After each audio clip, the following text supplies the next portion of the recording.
Rinascere, cultura, commerci, connessione. Buonasera a tutti gli ascoltatori. Siamo collegati quest'oggi da Conegliano e parleremo della storia di Venezia. Venezia come traino per la ripartenza anche dell'Alta Marca Trevigiana. Siamo al terzo appuntamento del Rotary Club Conegliano, che ringrazio, che ha collaborato, possiamo dire così, con QDP News per organizzare un ciclo di serate che hanno degli argomenti che interessano il territorio dell'Alta Marca Trevigiana. Abbiamo parlato di economia, abbiamo parlato del futuro di Conegliano e questa sera ovviamente non potevamo dimenticare l'aspetto culturale. Abbiamo degli ospiti molto prestigiosi, ma prima di presentarli chiedo al presidente del Rotary Club Conegliano, Gianni Grassi, di dire due parole a nome del Rotary Club e salutare tutti gli ascoltatori di questa sera. Grazie. Grazie a te Andrea, buonasera a tutti quanti.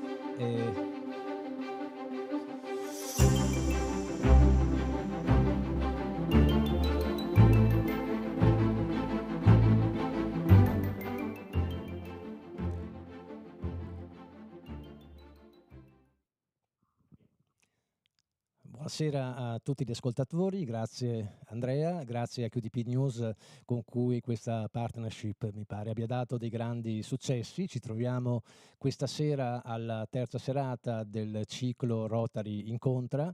È un grande piacere poter dare l'avvio ai lavori.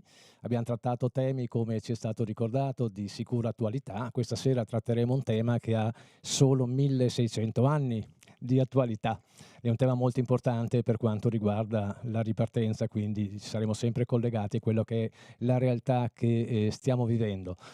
Sono felice che questa serata venga trascorsa a casa di una nostra socia rotariana, nella sua casa professionale, e quindi nell'ambito di un museo della chiave meraviglioso che vorrei che tutti quanti vedeste, con due ospiti di eccezione. La nostra padrona di casa è qui in veste di presidente della Fondazione Musei Civici di Venezia e come suoi ospiti abbiamo Chiara Squarcina e Pietro Luigi Genovesi, che saranno poi presentati delle loro qualifiche all'interno della Fondazione. Quindi per me è anche un piacere, dopo 4 mesi, chiedo scusa, 4 anni sarebbero troppi, ma di assenza.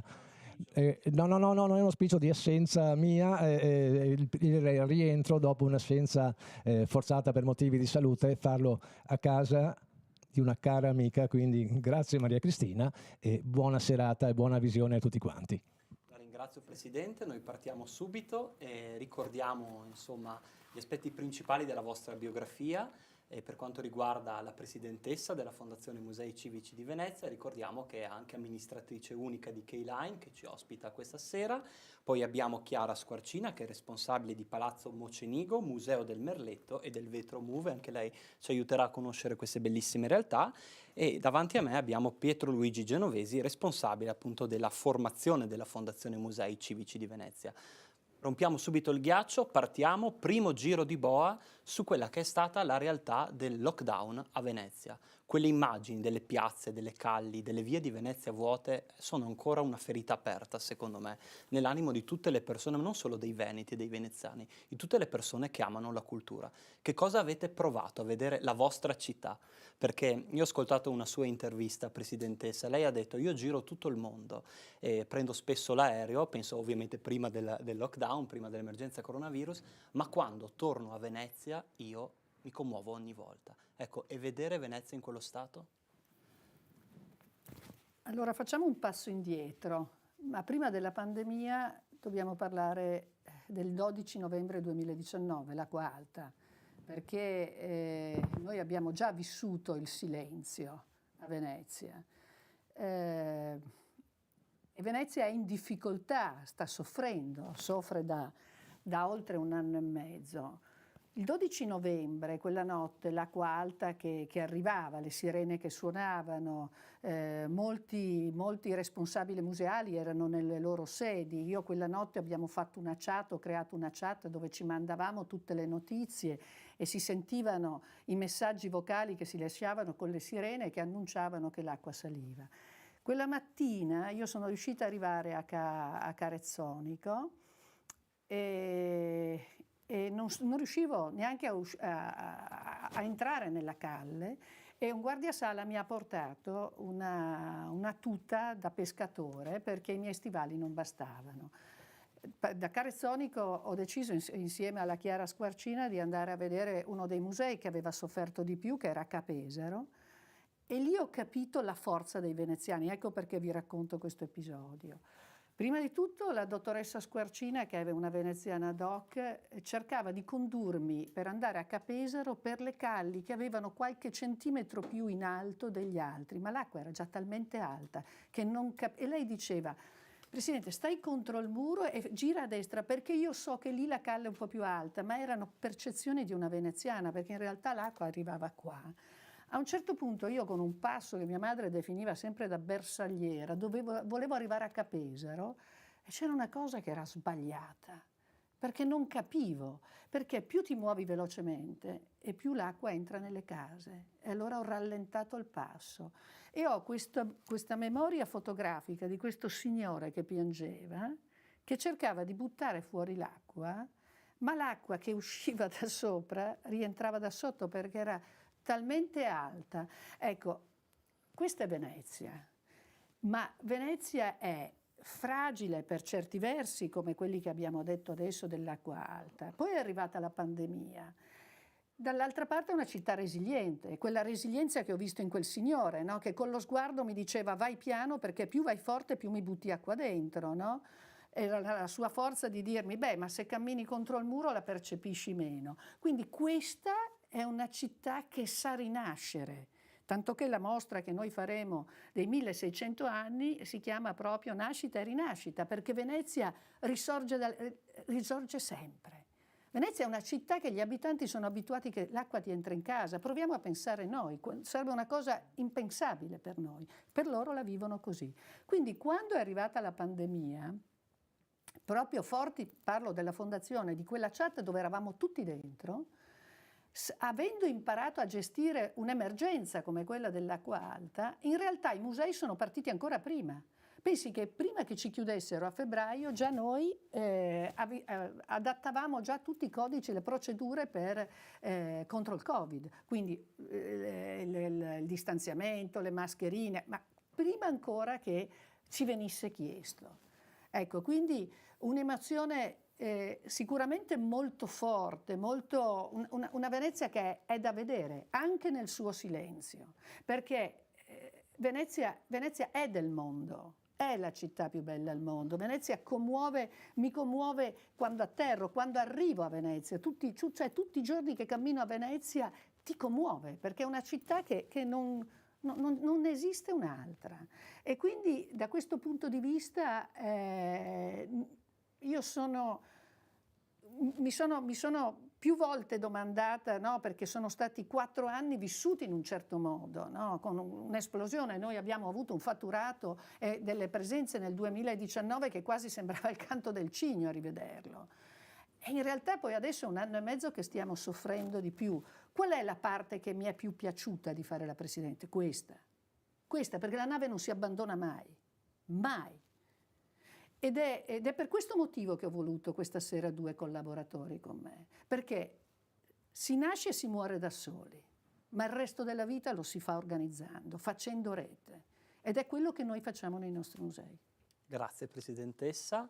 Dottoressa Squarcina, anche a lei 2 battute sulle emozioni che ha avuto quando ha visto Venezia che non era più Venezia. Intanto buonasera, posso solo aggiungere 2 parole rispetto a quello che ha detto la Presidente. L'emozione della solitudine quando si girava durante la pandemia perché io andavo a visitare i musei e avevo l'incarico di avere sempre sotto controllo tutta la situazione perché in realtà non è che ci si potesse muovere con questa libertà.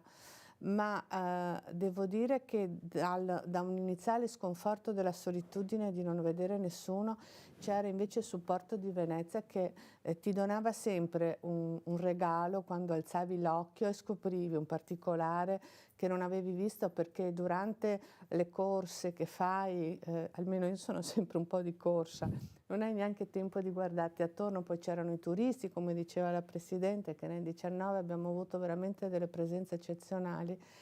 Lì, se da una parte la situazione pandemica ti toglieva, Venezia ti regalava quella forza per dire sì, bisogna andare avanti perché questo patrimonio lo devo mantenere, lo devo comunicare, ci sarà un domani, perché se vai a Palazzo Ducale e pensi che lì sono passati personaggi come Manin, come i Dogi, come tantissime persone, è tutto ancora lì a testimoniare, a dirti c'è un domani.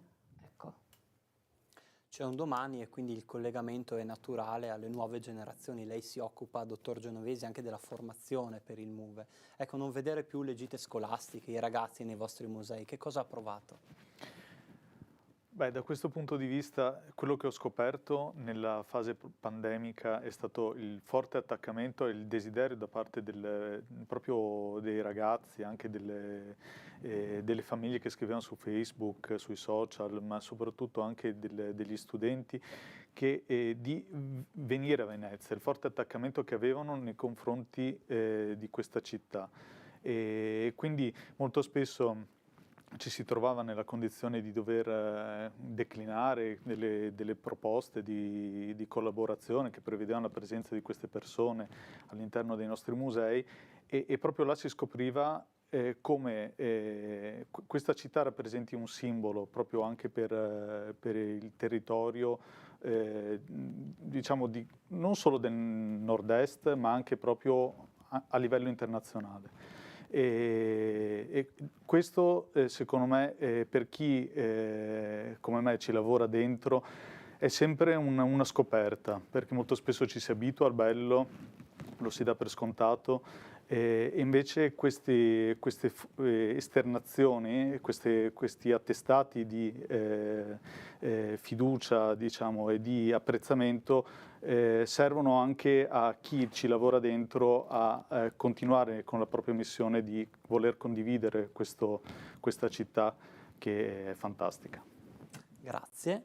Presidentessa, torniamo a lei, ci aiuti a conoscere meglio la Fondazione Musei Civici di Venezia, perché magari il nostro pubblico dell'Alta Marca Trevigiana non conosce bene questo ente. Allora, la Fondazione possiede 11 musei: Palazzo Ducale, il Correr, la Torre dell'Orologio, Mocenigo, Carezzonico, Museo di Storia Naturale, Casa Goldoni, il Merletto, il Vetro, Museo del Vetro, Ca' Pesaro e il Fortuni. Devo ricordarmeli tutti perché... Facciamo rimanere male qualcuno. Certo, è certo. Abbiamo oltre 700.000 opere d'arte e quindi è una fondazione che è ricca di oggetti, di proposte di tutti i generi. Abbiamo depositi d'arte dove appunto negli ultimi anni abbiamo creato molte convenzioni, per esempio con le città limitrofe, ma non solo, a partire abbiamo fatto una mostra a Vittorio Veneto, piuttosto che una convenzione col Museo di Treviso, con l'amministrazione di Treviso e con i loro musei civici, piuttosto che con Pordenone abbiamo fatto con Reggio Emilia. Quindi perché? Perché a un certo punto ci rendiamo conto che i depositi, la bellezza va condivisa, i depositi vanno aperti, no? Cioè, più noi... Non siete gelosi voi delle vostre opere? Sa cosa Io credo di aver dato tanto ai musei, però una cosa mi hanno insegnato, che è la condivisione. Nel mio mondo, nel mondo imprenditoriale, io faccio fatica a trovare la capacità che c'è di condivisione all'interno delle organizzazioni museali. Sa perché? Perché quando, per esempio, ci si siede per organizzare una mostra del Tintoretto, ci si siede in tanti e l'obiettivo è comune. Io non so se nel mio mondo imprenditoriale siamo in grado di fare la stessa cosa. Per costruire uno dei merletti più grandi di tutto il mondo si sono messi insieme tutte le merlettaie. Pensi, ecco, da questo punto di vista dobbiamo imparare. Questa è una grande lezione che io ricevo quotidianamente dalla Fondazione, cosa che all'interno delle nostre organizzazioni imprenditoriali Forse parliamo molto, ma di capacità poi di fare rete non è proprio così. Quando è stata pensata, per esempio, la mostra del Tintoretto, io ho visto sedersi i direttori e presidenti a un tavolo di tutti i migliori musei del mondo per costruire la mostra più bella del Tintoretto per i suoi 500 anni. Ecco, queste sono cose che secondo me fanno la differenza. Perché Maria Cristina Gribaudi dal mondo dell'impresa arriva a Venezia, vabbè il collegamento può anche essere veloce, ma arriva nella Venezia della cultura? Perché mi è stato chiesto dal sindaco Luigi Brugnaro, che è un amico, che era un imprenditore, che abbiamo fatto delle attività tantissimi anni fa sui giovani a livello e con la Regione Veneto e niente, quindi aveva piacere di avermi a bordo con lui e che soprattutto riuscissi a trasmettere all'interno di questa organizzazione il mio modello di business di fare rete. Una delle prime cose che abbiamo fatto è stato quello, per esempio, di fare una convenzione, un progetto pilota con l'UNICEF e abbiamo creato dei baby pit stop. E questo voleva dire restituire alla città, perché io vedevo questi bellissimi contenitori con il loro contenuto, ma essendo madre di 6 figli, uno dei grossi problemi quando vai a Venezia sono proprio i bagni, dove cambiare un bambino. E quindi abbiamo fatto con l'UNICEF questo progetto pilota che poi è stato ripreso da molte altre persone, da molte altre realtà museali, cosa che io sono felicissima, perché quando uno ha un'idea che poi viene ripresa vuol dire che l'idea funzionava. E praticamente gratuitamente, quindi prima di comprare il biglietto, le famiglie possono fermarsi nei nostri 11 musei, cambiare il loro bambino e poi ripartire. Se hanno piacere visitano il museo, se no cambiano. Un'altra cosa che abbiamo fatto è stata creare dei coworking, perché portando il wifi che non c'era, perché come possiamo pensare che dei giovani vadano nei musei se non c'è il wifi? Perché abbiamo penso in moltissimi musei, come al Museo del Feltro, la colonnina per caricare i telefoni, che sembra una banalità, ma non è così. Perché l'importante è portare all'interno dei nostri musei, ma non per vendere un biglietto, per far capire che cosa c'è dentro un museo, perché i musei non vanno visitati 3 volte nella vita, quando sei piccolo, quando diventi genitore e quando sei nonno. E dobbiamo non appassionare alla cultura. Io dico sempre che dobbiamo educare alla cultura. Il passaggio è completamente diverso. Questo è un messaggio importante, ma tornando all'Alta Marca Trevigiana, la vostra esperienza dei musei civici di Venezia si può in qualche modo estendere al nostro territorio, al cuore, quindi a Conegliano, questa città che ha un importante patrimonio artistico e culturale? Sono comunque 2 realtà differenti e qui la connessione che gioco può giocare? Beh, intanto bisogna che tutti gli attori siano chiamati in causa e che facciano rete, perché io ricordo che sia quando abbiamo organizzato con il comune di Vittorio Veneto una mostra sulle Murrine, bellissima, e anche quando la dottoressa Bassetti ha fatto al Palazzo Sarcinelli 4 anni fa, io sono andata in visita con tutte e due le mostre con i miei collaboratori della fabbrica, però sia l'organizzazione a Vittorio Veneto che a Conegliano mi dicevano ci sono poche fabbriche, poche organizzazioni che portano i loro dipendenti. Quindi non possiamo passare la vita a lamentarci, dobbiamo diventare operativi, dobbiamo cominciare a fare, il saper fare. Il saper fare vuol dire coinvolgere sempre di più i giovani e capire dove stanno andando, perché se l'esigenza in questo momento è di creare un coworking, parlo nei musei, è inutile che io vado a cercare strade alternative, perché se io voglio portare dei giovani all'interno dei musei, evidentemente devo prima di tutto ascoltarli e creare degli ambienti dove possano andare, perché i nostri musei devono essere fonte di ispirazione, devono darci un'emozione, perché se le persone preferiscono andare a un centro commerciale che a un museo, parliamo pre-pandemia, quindi adesso per carità non voglio fare nessun attacco ai centri commerciali, però dico ci sarà un perché. ci sarà un motivo, quindi non è che mi devo sedere lì e guardare e dire ma perché stanno andando al centro commerciale? Prima di tutto ascolto del territorio, ascolto delle nuove generazioni. E capire che cosa c'è la necessità e di fare rete, cioè soprattutto questo. E secondo lei questo territorio che lei vive come imprenditrice sta facendo rete?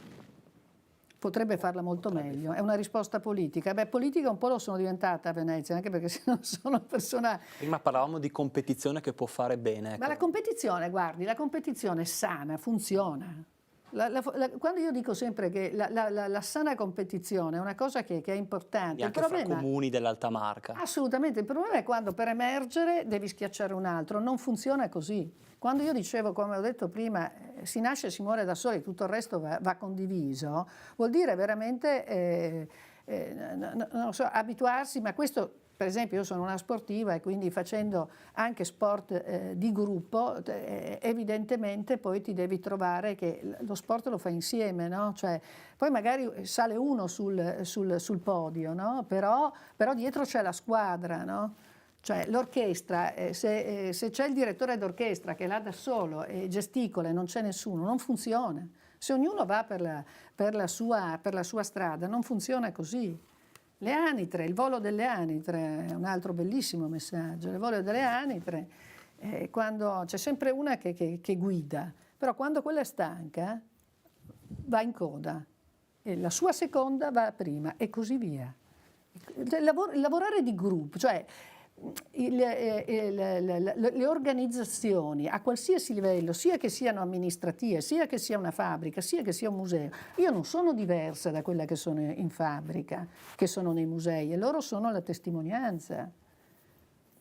Io lavoro tutto in brainstorming, in team building, bisogna sedersi lì e ascoltare. E contestualizzare le cose che ascolti, perché sennò ti parli addosso, ti autocelebri, ma non vai da nessuna parte. Quando io dicevo prima ho fatto 4 anni in un certo modo, l'ultimo anno e mezzo è un anno complicato, cioè un anno complicato, non difficile, complicato. Però ci invita a cambiare i paradigmi, no? Ai quali eravamo abituati. Vede, l'altro giorno facevamo un paragone sia in azienda che nei musei guardando il 2019. Non lo dobbiamo più guardare, non esiste più quel mondo lì. Cioè lo guardiamo per darci un parametro, ma evidentemente sono cambiati i paradigmi. E quindi anche il nostro modo di relazionarci, ma il mondo è cambiato. Quanti visitatori avete avuto nell'ultimo weekend? Allora abbiamo avuto nel weekend in tutti i nostri musei circa 4.000 visitatori. Alcuni non sono riusciti a entrare perché perché si entrava il sabato e la domenica come da ordinanza del DPCM solo su prenotazione online, e alcune persone non l'hanno fatto, non sono abituati, non sono capaci. E quindi molto probabilmente adesso ci auspichiamo di poterle ricevere contingentate, quindi facendole entrare contingentate, però è un dato interessante perché la gente ha voglia di uscire. Bel numero comunque, 4.000. Io ritengo che sia un bel numero. Benissimo. Certo, poi se guardo 20.000 dell'Inter tutti senza mascherina, dico che si poteva fare le cose migliori. Ma abbiamo dato un brutto messaggio. Brutto messaggio, ecco. Grazie Presidentessa. Dottoressa Squarcina, torniamo a lei, può togliersi la mascherina. Le farò 2 domande. La prima riguarda la prenotazione. Se gli italiani sono abituati a prenotare per andare a vedere una mostra, per andare a vedere un museo, e che cosa pensate di fare voi per agevolare questa cosa? La seconda invece riguarda il compleanno di Venezia. Abbiamo detto prima, che cosa vi aspettate da questo compleanno e quali sono le iniziative che avete portato avanti? Allora, che gli italiani o tutto il mondo siano pronti a questo nuovo cambio di marcia, prenotare, non lo sappiamo.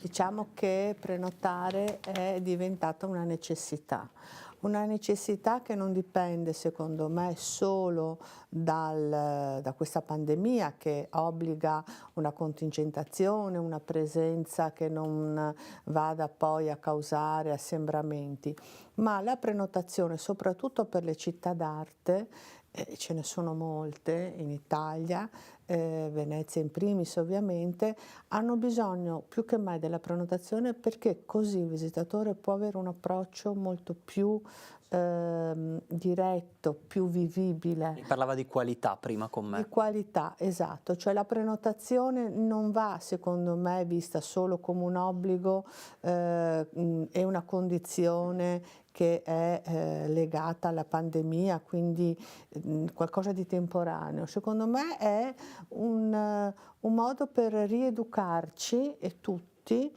non solo gli italiani, tutti dopo si entrano in un loop automatico, no?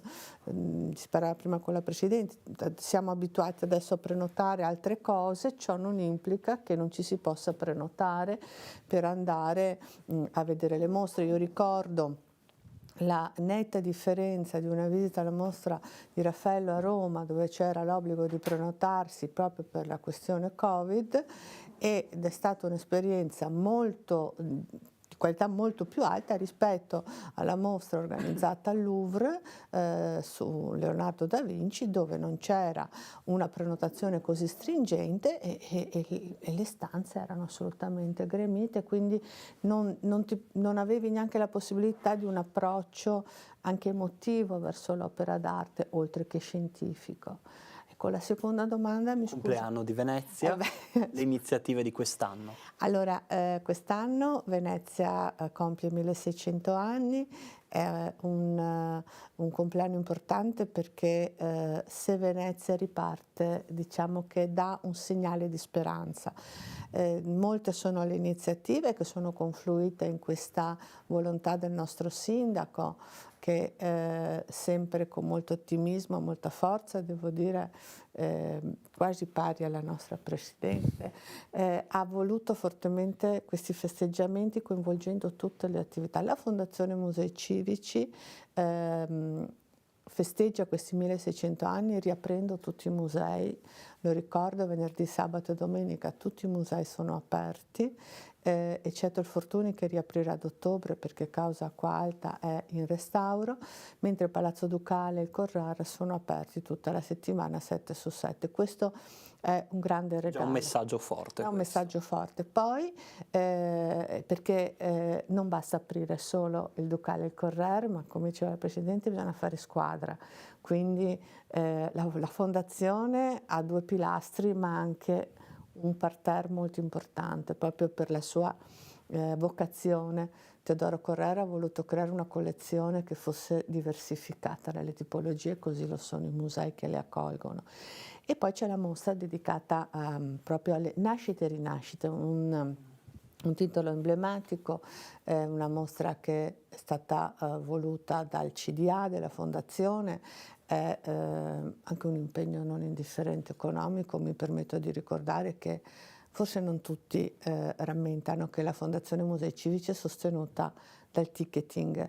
Noi non abbiamo finanziamenti esterni, abbiamo le nostre forze sono i visitatori, quindi investire su una mostra importante che aprirà il 3 settembre a Palazzo Ducale nell'appartamento del Doge, con curatelle importantissime, ovviamente il direttore Gabriella Belli, ma anche importanti studiosi di Boston che hanno partecipato alla realizzazione della mostra di Tintoretto, proprio perché squadra che vince non si cambia. Quindi invitiamo tutti i lettori di QDP News. Assolutamente.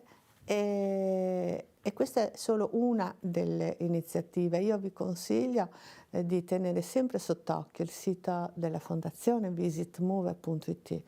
E ci sono sempre delle importanti notizie, anche novità, perché ovviamente la rinascita è in atto. Grazie dottoressa. Dottor Genovesi, torniamo a lei, sempre l'ambito della formazione. Io sono anche insegnante, una delle cose più tristi di quest'anno è stata non poter portare i ragazzi a classica gita scolastica, e i ragazzi questa cosa l'hanno sentita perché hanno bisogno di vedere, hanno bisogno di toccare. Ecco, quali sono le proposte della vostra fondazione per i giovani e per i ragazzi? Il progetto che stiamo lanciando proprio in questo periodo si chiama Move Academy.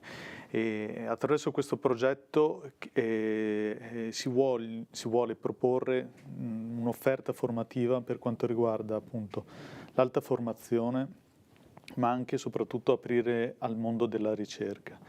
Da questo punto di vista, questo progetto perché nasce adesso? Perché è frutto di un percorso di apertura dei musei, che quindi hanno iniziato a dialogare sempre di più con le scuole, con le università e con gli istituti di ricerca. E anche l'alta formazione.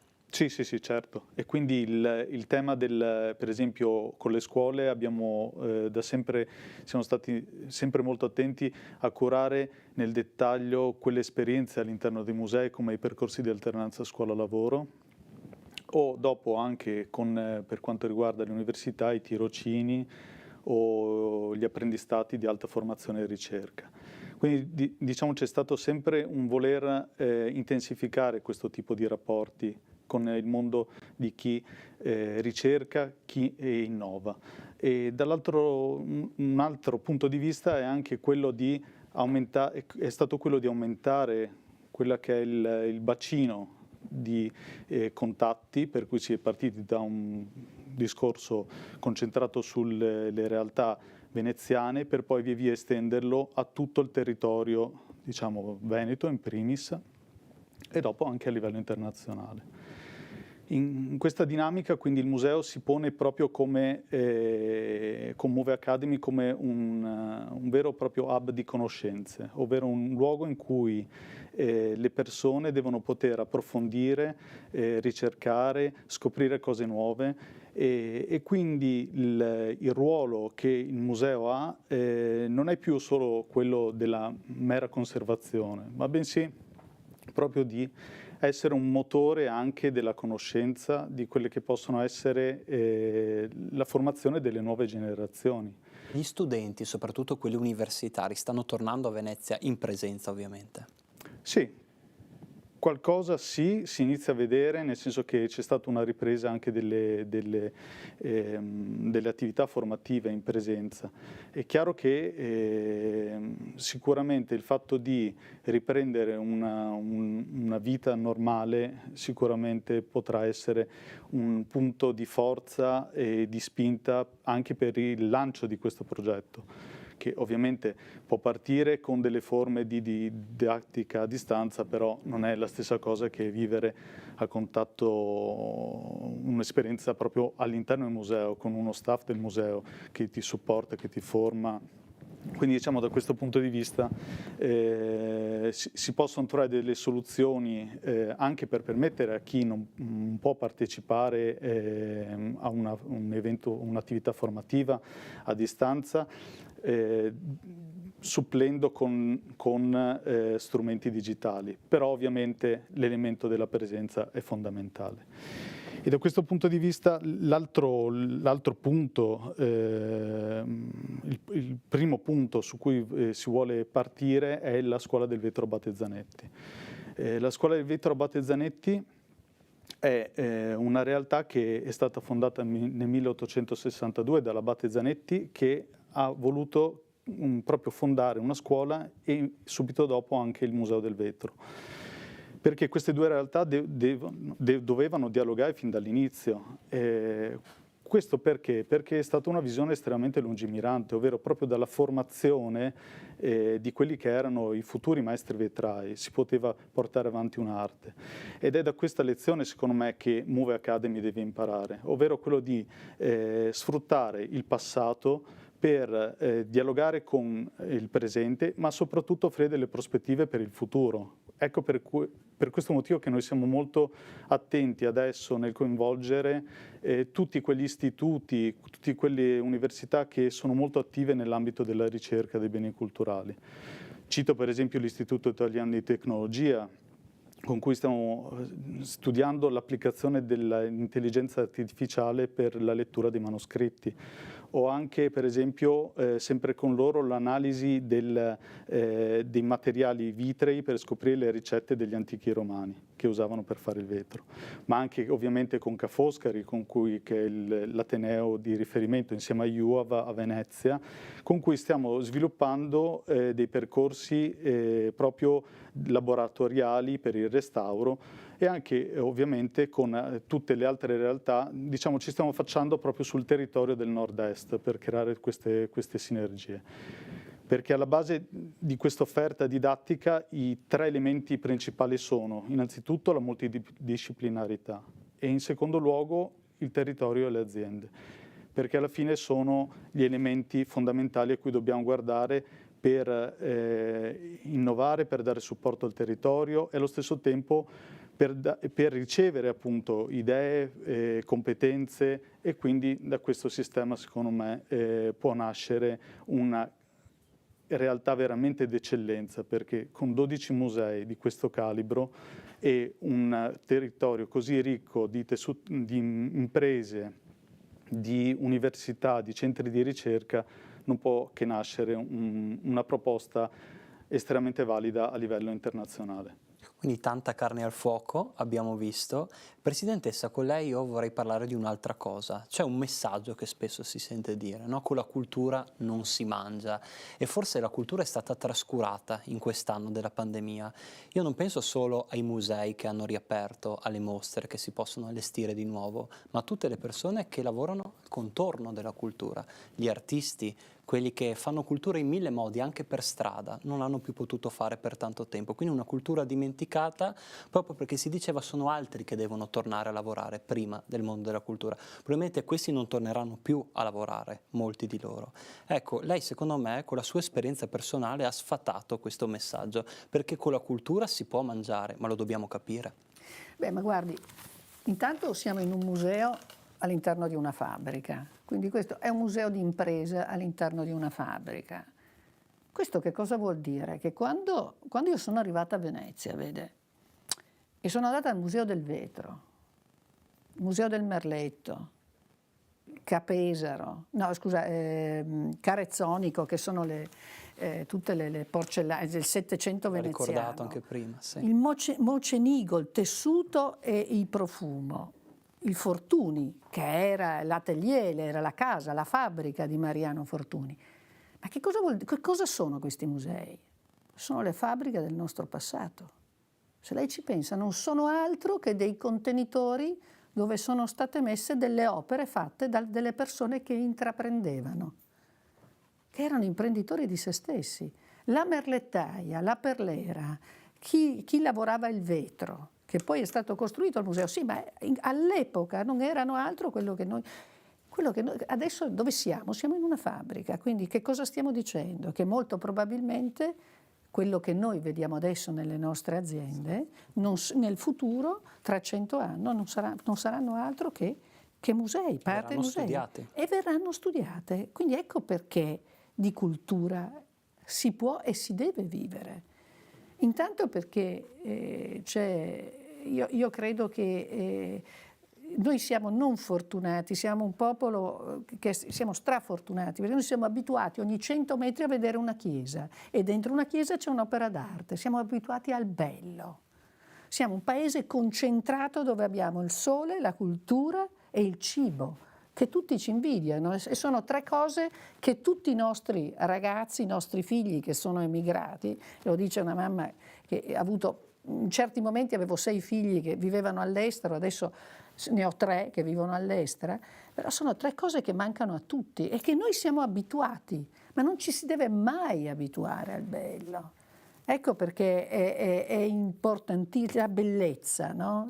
Quando io parlavo prima dell'educazione, l'educazione è la cultura, poi certo che si innesca tutto il meccanismo del turismo e di tutto quello che ci sta dietro. Questo museo di impresa senza visitatori non vuol dire nulla, sono tanti oggetti buttati insieme. Questo museo di impresa inserito in un contesto di altri musei di impresa, collegato a Venezia, collegato a Belluno, perché è da questo che dobbiamo ripartire.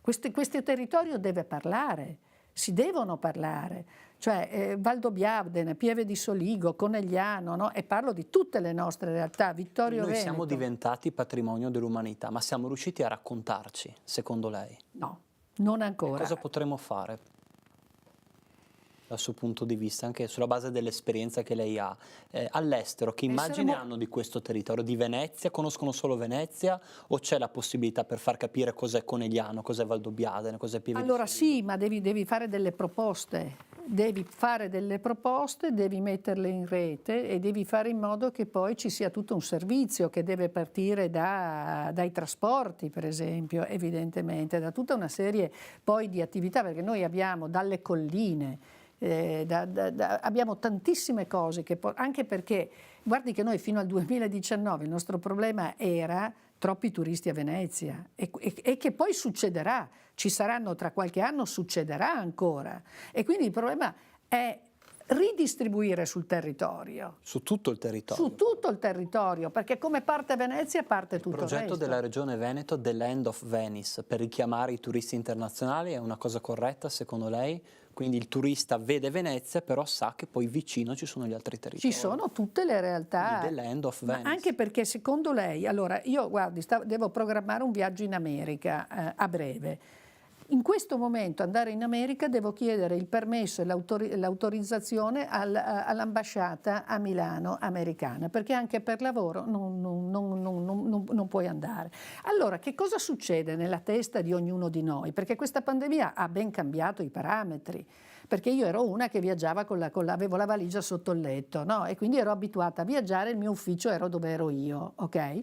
Quindi sì, sostanzialmente fare smart working lo sapevo già fare, lo facevo già, però questo ha cambiato tutti i parametri. Evidentemente sappiamo bene che in questo momento chi arriva a Venezia o arriva a Conegliano o arriva a Pieve di Soligo, quando arriva, è una cosa importante. E chi viaggerà molto probabilmente non sarà più quel viaggiatore del mordi e fuggi, arrivo a Venezia, arrivo in piazza San Marco e me ne vado, perché probabilmente per fare quel viaggio avrà investito del tempo, delle cose, diventa complicato, ci si sono complicate. Guardi che prima che parlavo proprio da un punto di vista turistico, prima che si ripensi agli aerei come a un movimento aereo come avevamo nel 2019, probabilmente andremo nel 2024, siamo nel 2021. Questi 3 anni dobbiamo allenarci al cambiamento, allenarci appunto che cresciamo da 4.000 visitatori che abbiamo avuto nei nostri musei, dobbiamo offrire sempre di più, ma deve essere il territorio, uno non può arrivare a Venezia e non trovare un bar aperto e così via. E io se devo arrivare e vengo a Conegliano, vengo in un museo, devo poi riuscire ad andare e trovare del cibo buono, sostenibile, perché ecco, questo è un altro punto importantissimo. Una proposta diversificata, sì. Deve essere tutta una serie di cose per cui noi saremo tutti chiamati, la Fondazione me ne sto occupando in prima persona, sulla costruzione di un ipotetico bilancio sociale. La stessa cosa lo devono fare le fabbriche, non possiamo più non pensare a questa cosa qui. Se ci muoviamo come organizzazione, le persone poi ci scelgono perché poi facciamo tutta una serie di scelte. Noi abbiamo speso un patrimonio per cambiare le lampadine a LED. È stato una spesa folle, ma che doveva essere assolutamente, perché andiamo nella direzione della sostenibilità a tutti gli effetti. E queste sono scelte che devono rientrare nei parametri. Probabilmente si viaggerà meno, ma meglio, e noi dovremmo essere in grado di fare delle proposte condivise. Ecco, torniamo alla dottoressa, velocemente abbiamo ancora una decina di minuti in compagnia del nostro pubblico, dei lettori di QDP News. Da veneziana, ecco, i veneziani sono riusciti a riapprezzarla, a conoscerla, come diceva prima, in modo diverso, la città? Saranno forse loro stessi fruitori dei vostri musei? Guardi, io sono un ottimista di natura. Sicuramente il veneziano si è riappropriato della sua città e la cosa che però mi fa ancora più piacere è che il territorio si riappropria di Venezia, perché il visitatore è sempre stato l'americano, cioè persone che venivano da altri paesi. Il territorio si conosceva Venezia, ma non era una delle prime mete. Proprio per il discorso che diceva la Presidente, adesso tutto è diventato un po' complicato. Quindi cominciamo ad apprezzarci e spero che la cosa sia vicendevole, cioè che sia un flusso a due linee, cioè il veneziano che va a Pieve di Soligo e chi abita a Pieve di Soligo, chi abita a Conegliano, viene a Venezia. Ecco, Venezia conosce questa zona del Veneto? Sa che a Valdobbiadene è nato un papa, che a Pieve di Soligo, insomma, quest'anno festeggeremo, no? Anche i 100 anni dalla nascita. Non così bene come dovrebbe. Cosa potremmo fare? Sicuramente una comunicazione e una condivisione. Un dialogo istituzionale, secondo lei? Fra istituzioni o c'è già? Il dialogo istituzionale è importante, ma il dialogo delle persone, il dialogo tra i musei. Se noi pensiamo che ogni realtà, mentre parlava la Presidente, parlavamo di questo museo di impresa del saper fare, lei si rende conto quante aziende del tessile, per esempio, hanno un saper fare, conservano un saper fare unico, meraviglioso, che memoria di conoscenza, di scoperte, di perfezionamento tecnico, che può essere condiviso e quindi ci vuole la voglia anche di aprire le porte dei propri tesori, perché condividere ci rende ricchi.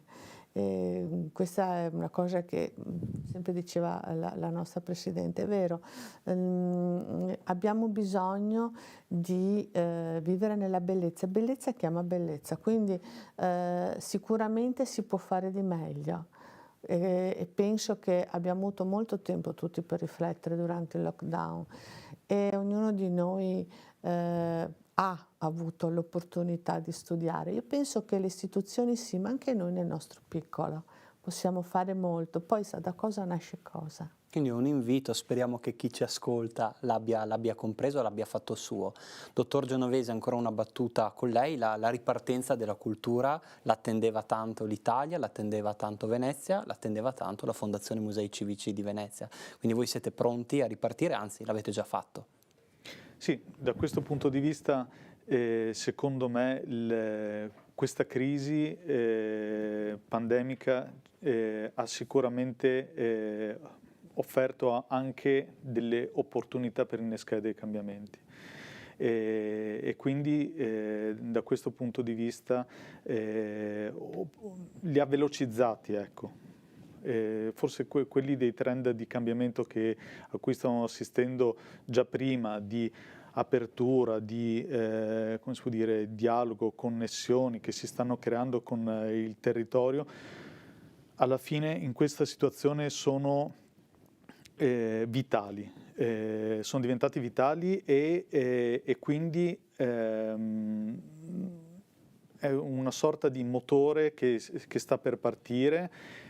Ci sono moltissime progettualità in campo, moltissimi attori che proprio anche sia a livello istituzionale che come musei, come università, di progettualità proprio di ampio respiro, che sono pronte per partire. Quindi questo forse sono gli ultimi istanti per riflettere prima che dopo la macchina parta e quindi si inneschi il vero cambiamento che potrà essere toccato da tutti. Quanta voglia si ha di farlo di nuovo in presenza? Insomma, di potersi rivedere, perché gli incontri online, le web conference non sono la stessa cosa, penso che l'abbiate visto anche voi.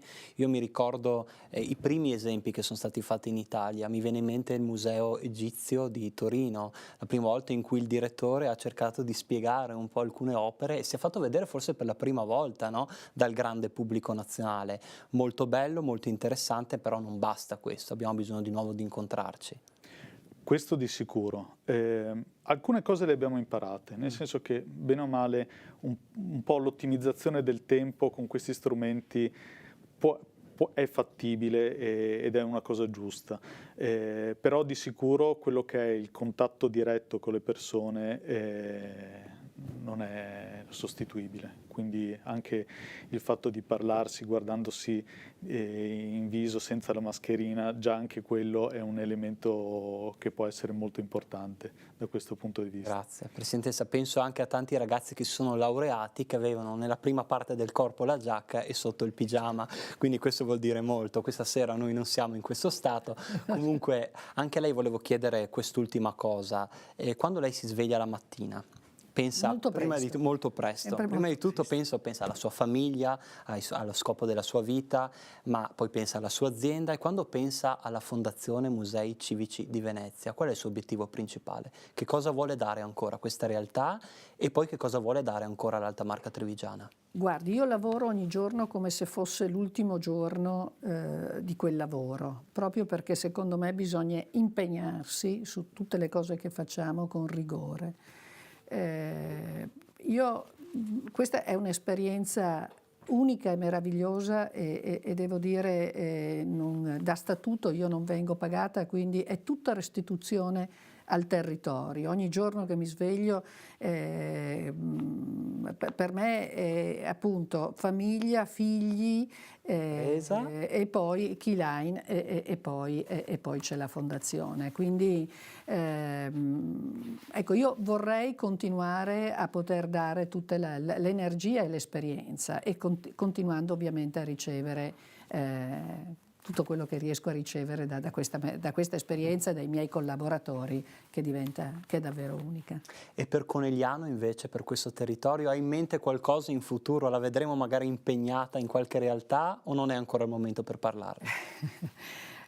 Guardi, io sono una persona che quando decide di impegnarsi e quando dà la parola, do tutta me stessa. Non sono capace darmi così. Quindi io ho già molti impegni. Certamente però Conegliano è la città che mio padre ha scelto quando ha deciso negli anni 70 di trasferirsi per ragioni lavorative, ha scelto di vivere a Conegliano e di trasferirsi a Conegliano.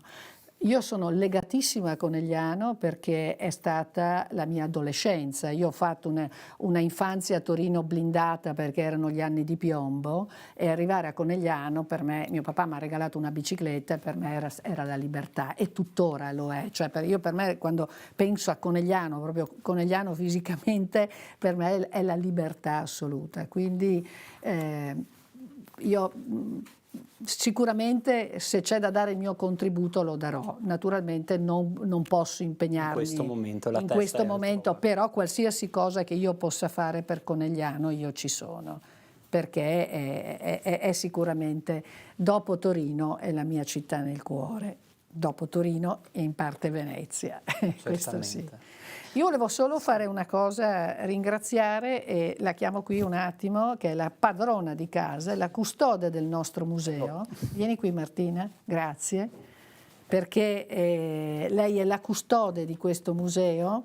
Non è microfonata, però... No, però insomma... almeno ecco, facciamola vedere. Esatto, perché... Prego. Questo museo, a proposito di organizzazioni e di persone, lei lo gestisce con tanto amore e tanta passione e quindi segue tutte le attività sui social e quindi è un museo da venire a vedere, un museo che merita essere visto. Sono arrivate delle scolaresche in questo museo, quindi lei è sempre presente e quindi veramente andate nei musei, al di là dei musei d'impresa che sono meravigliosi lo stesso, come tutti gli altri musei. Ecco.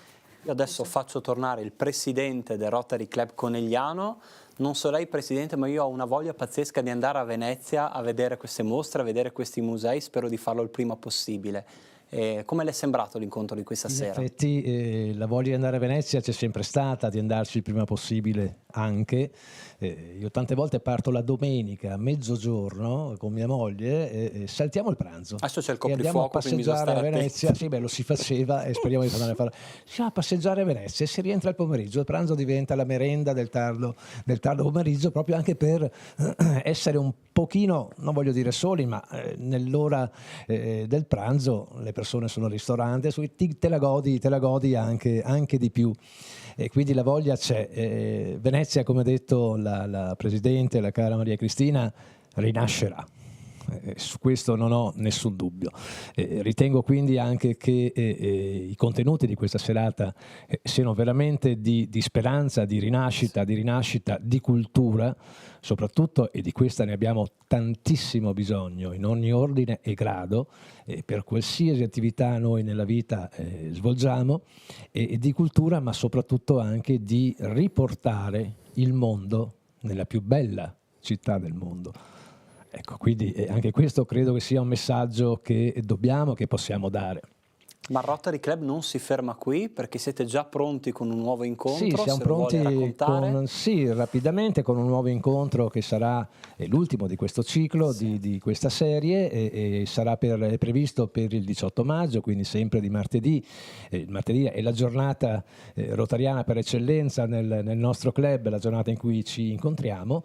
Rientriamo in terraferma, quindi da Venezia ci rispostiamo a Conegliano per un grande orgoglio che abbiamo tutti quanti, una squadra di volley sul tetto del mondo, perché campione del mondo, campione d'Europa, campione d'Italia, e con un altro socio rotariano che è il co-presidente della Carraro in Moco Volley, che è Piero Garbellotto. Saremo ospiti anche da lui, della sua casa professionale, così mi è piaciuto definirla questa sera, Maria Cristina, e quindi vi aspettiamo numerosi anche in questo caso per parlare anche di imprenditoria e sport, quindi di mecenatismo imprenditoriale.